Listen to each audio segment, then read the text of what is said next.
I have spent extensive time analyzing the hidden psychological triggers, behavioral shifts, and mindset frameworks that govern everyday human interactions.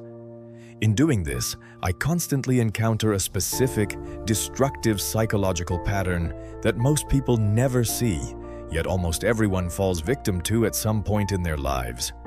You have likely felt the weight of it. There is a quiet, profound exhaustion that you carry with you.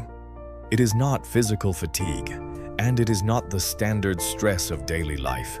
It is the deep, structural drain of someone who absorbs the emotional weather of every room they enter. You are the listener. You are the fixer. You are the designated anchor. You are the one people bring their chaos to, knowing you will carefully organize it for them.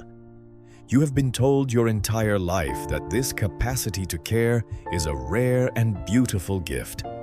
Society labels it kindness, compassion, and selflessness. You believe that your endless reservoir of empathy makes you a fundamentally good person. You operate on the assumption that if you can just understand where someone is coming from, if you can just absorb their pain, validate their struggles, and reflect back infinite patience, eventually the dynamic will balance out.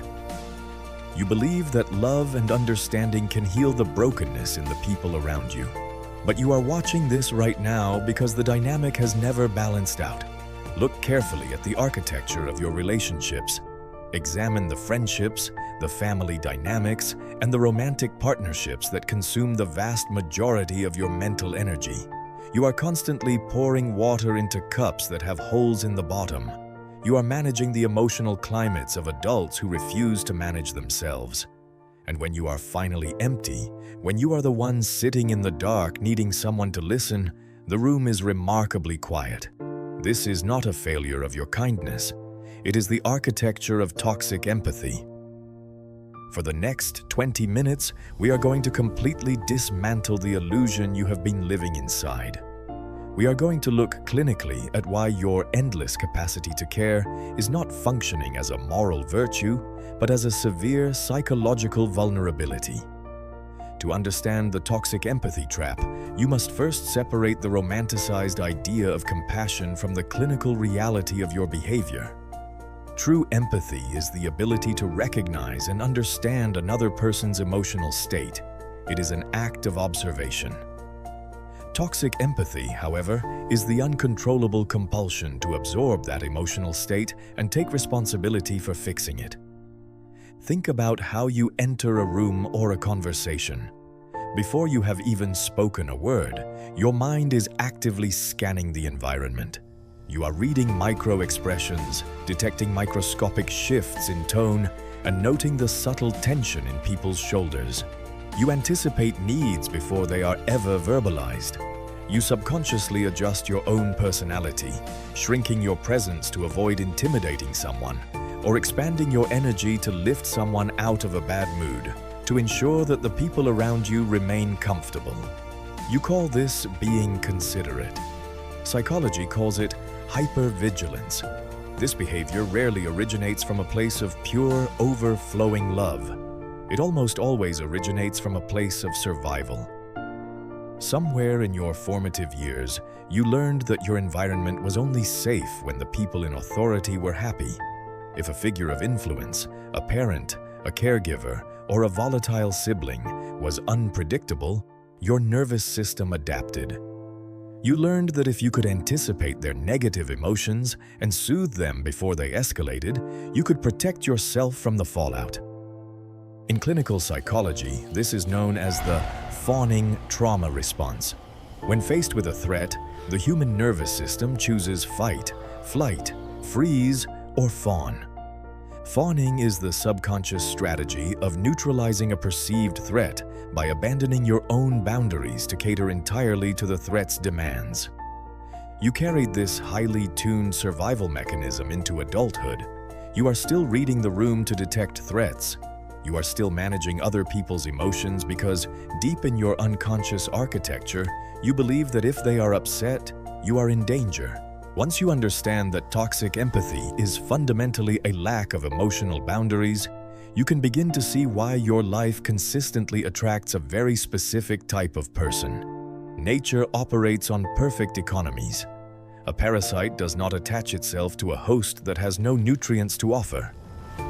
In the landscape of human psychology, people with dark triad traits, narcissists, and individuals who refuse to take accountability for their own lives are constantly searching for a reliable emotional fuel source. They require someone who will tolerate their volatility, excuse their transgressions, and absorb their projections without fighting back. When you operate with boundless empathy, you are broadcasting a signal into the dark. You are showing the manipulator that you value their comfort over your own reality. When they cross a line, you do not shut the heavy iron gate. You try to understand why they crossed the line. You analyze their difficult childhood, their current stress levels, and their unhealed wounds. You do all the heavy emotional labor for them. You believe your deep understanding will heal them. The manipulator simply knows your understanding will protect them from accountability. This dynamic is not a tragic misunderstanding. It is a perfect psychological fit. The lock meets the key. The manipulator pushes a boundary. The empathetic individual rationalizes the bad behavior, and the boundary is permanently moved. Over time, your identity slowly erodes. You become nothing more than a mirror reflecting their endless needs, while your own needs are starved into absolute silence. If you want to stop attracting people who drain you, you do not need to figure out how to change them or heal them. You need to close the emotional bank account they are withdrawing from. There is an inevitable byproduct of toxic empathy that empathetic people feel deep shame about and therefore rarely discuss. It is resentment. If you are constantly pouring your energy into others and receiving nothing in return, the empathy eventually sours. You begin to secretly resent the very people you are dedicating your life to helping. You feel bitter when the phone rings. You feel a heavy dread when a certain friend asks to meet for coffee because you know you are about to endure a 2-hour monologue about their manufactured crises. You feel this resentment, and then immediately following the resentment, you feel profound guilt. You tell yourself that a truly good person would not feel bitter about helping a friend in need. But this resentment is not a flaw in your character. It is the alarm bell of your neglected psyche. Resentment is the emotional signal that a boundary has been violated, usually by yourself. You are angry at them for taking, but underneath that, you are deeply angry at yourself for giving when you had nothing left to give. You have prioritized maintaining the good person persona over telling the truth about your own limitations. Until you honor that resentment and use it to build walls, the bitterness will eventually destroy the relationships you are trying so desperately to save. We must now look at the hardest truth of this psychological dynamic. It requires you to examine your own shadow. Why is it so difficult for you to stop fixing people? If the exhaustion is so profound and the resentment is so heavy, why do you keep answering the late-night phone calls? Why do you continually step in to manage the crises of adults who should be managing themselves? Because toxic empathy is not entirely selfless. It contains a hidden, covert form of control. When you are the one holding the answers, providing the support, and carrying the weight, you establish a specific power dynamic. You become indispensable. Subconsciously, the chronic fixer operates on a quiet, unexamined belief. If they need me, they cannot leave me. By constantly focusing outward on the brokenness of others, you create a brilliant, impenetrable distraction from your own internal landscape.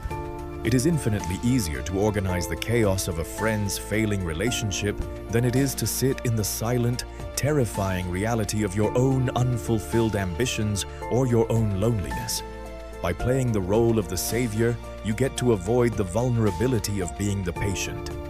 As long as everyone else's house is on fire, you never have to notice the structural rot in your own floorboards. To break the trap of toxic empathy, you must surrender this covert control. You must allow people the dignity of their own failures. When you stop stepping in to fix the external world, the silence that follows will be deeply uncomfortable. It will force you to finally look inward, and that is precisely where the real work begins. How do you actually function in the world once you realize that caring too much is ruining you? You do not need to become cruel. You do not need to turn into a narcissist or shut yourself away from humanity.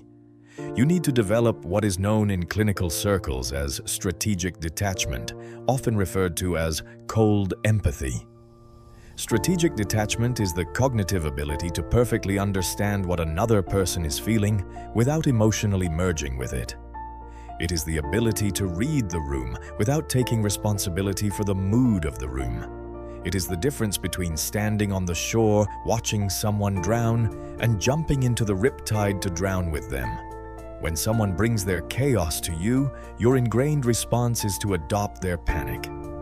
Strategic detachment requires the immense power of the withheld reaction. When a manipulator attempts to bait you with an emotional crisis, or a chronic complainer begins to unload their unmanaged anxiety, you must train yourself to observe it. You look at it as a fascinating psychological display, rather than an emergency that requires your immediate intervention. You allow their emotion to hit the invisible wall of your internal boundary and slide off. You respond with absolute neutrality. That sounds incredibly difficult. I hope you find a way to navigate it. Listen closely to the architecture of that response. It acknowledges their reality, but it hands the responsibility entirely back to them. It is polite, it is impenetrable, and it offers absolutely zero emotional fuel. This will feel entirely unnatural to you at first. Your nervous system, addicted to the fawning response, will scream at you. It will tell you that you are being cold, bad, or unloving. The people who have relied on your toxic empathy will react with anger. They will accuse you of changing. They will try to guilt you back into your old position of subservience. Let them.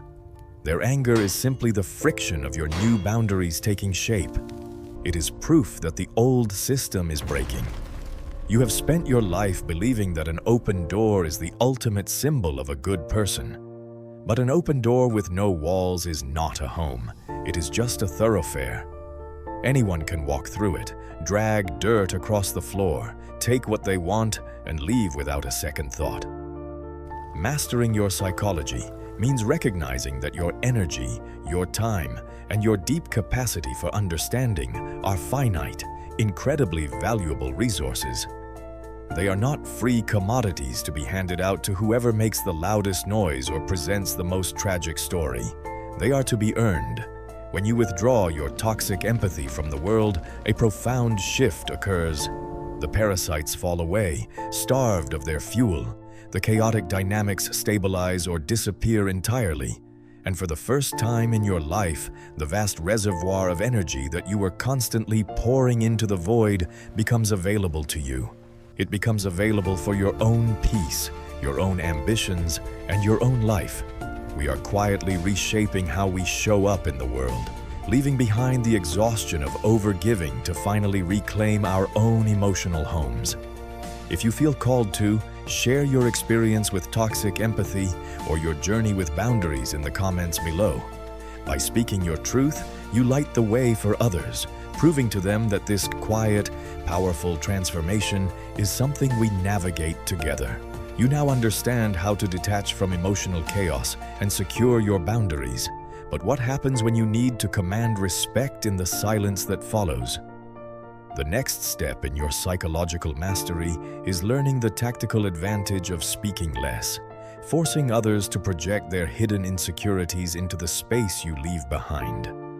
I break down the exact framework for leveraging that strategic silence in the next video on this channel. I will see you there.